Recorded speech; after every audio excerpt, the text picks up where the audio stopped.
নমস্কাৰ আসসালামু আলাইকুম বন্ধু বান্ধৱীসকল আপোনালোকে জানে যে বিহাৰত already SIR special intensive revision বিশেষ বিস্তৃত পুনৰীক্ষণ দ্যাট মিন্স ভোটাৰ লিষ্টৰ পুনৰ নিৰীক্ষণৰ কাম-কাজ আৰম্ভ হৈছে আৰু অসমত আসলতে এই SIR ৰ কাম আৰম্ভ হ'ব নেকি অসমৰ মানুহৰ মাজত এটা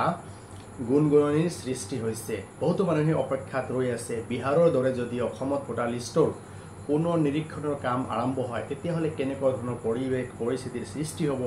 আৰু কি ডকুমেন্টছ জমা দিব লাগিব এই লৈ মানুহৰ মাজত এটা কৌতূহলৰ সৃষ্টি হৈ আছে যাৰ কাৰণে মই ডিটেইলছ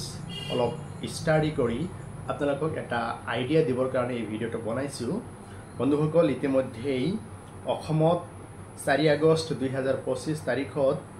চিফ ইলেক্টৰেল অফিচাৰৰ ফালৰ পৰা এটা নটিফিকেশন জাৰি কৰা হৈছে আৰু অসমত থকা BLO বিলাকক ইতিমধ্যে ট্ৰেইনিংৰ কাম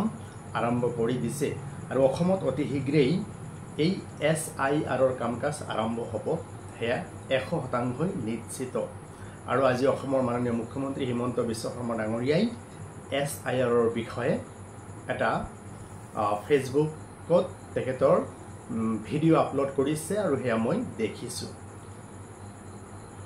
তো এই SIR ৰ কাম যদি আৰম্ভ হয় তেতিয়াহলে কেনেকুৱা ধৰণৰ ডকুমেন্টছ আমি জমা দিব লাগিব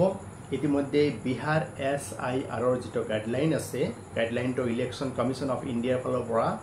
জাৰি কৰা হৈছিল সেই গাইডলাইনটো মই পুংখানুপুংখভাৱে তাতে পৰীক্ষা কৰিছো আৰু তাতে 11 ডকুমেন্টছৰ কথা উল্লেখ আছে এই 11 documents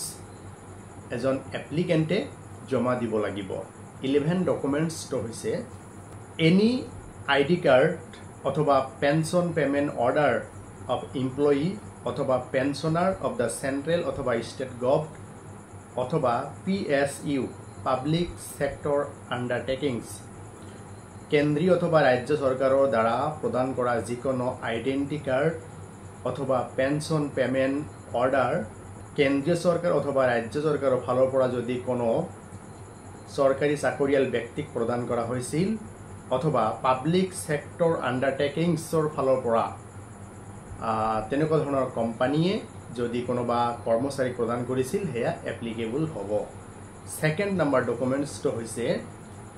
1/7/1987 that means 1st July 1987 ৰ আগৰ আইডেন্টি কাৰ্ড অথবা সাৰ্টিফিকেট অথবা ডকুমেন্টছ যদি কেন্দ্ৰীয় সরকার অথবা রাজ্য সরকার অথবা ব্যাংক অথবা পোস্ট অফিস অথবা LIC অথবা পাবলিক সেক্টর আন্ডাৰটেকিংসৰ ফালৰ পৰা প্ৰদান কৰিছিল হেয়া এপ্লিকেবল অথবা বৈধ ডকুমেন্টছ হ'ব নাম্বাৰ 3 বাৰ্থ সাৰ্টিফিকেট হেয়া বৈধ ডকুমেন্টছ হ'ব জমা দিব পাৰিব 4th নাম্বাৰ ডকুমেন্টছ পাসপোৰ্ট জমা দিব পাৰিব 5th number documents matriculation that means মেট্ৰিকৰ এডমিট বা ৰেজিষ্ট্ৰেচন জমা দিব পাৰিব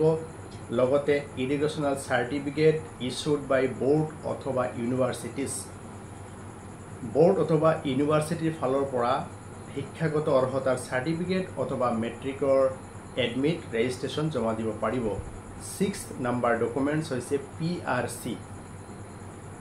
7th নাম্বাৰ ডকুমেন্টছ তো হৈছে forest rights certificate 8th number documents তো হৈছে SC ST OBC অথবা এনি কাস্ট সাৰ্টিফিকেট এটো ভ্যালিড ডকুমেন্টছ হ'ব নাম্বাৰ 9th NRC যত বিদ্যমান national register of citizens NRC ৰ কাগজ বিদ্যমান হ'ব ভ্যালিড হ'ব number 10th family register prepared by state or local authorities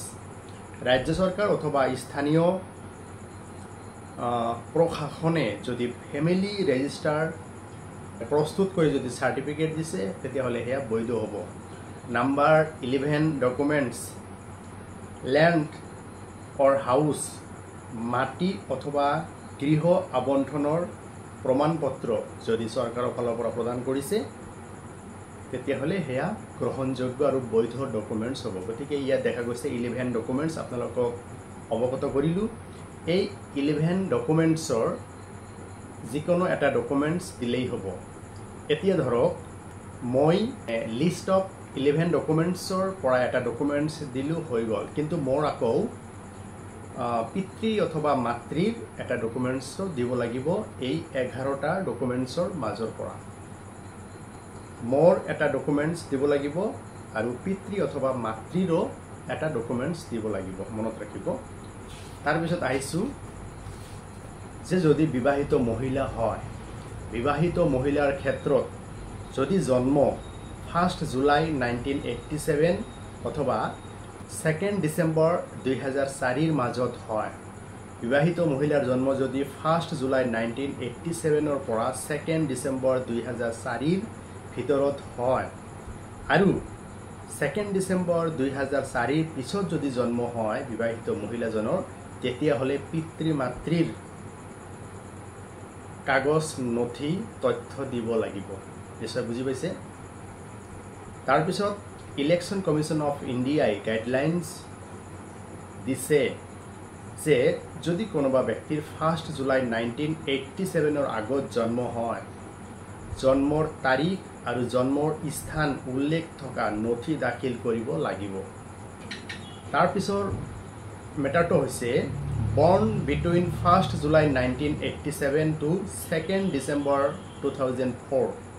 1 July 1987 to 2 December 2004 মাজত যদি জন্ম হয়,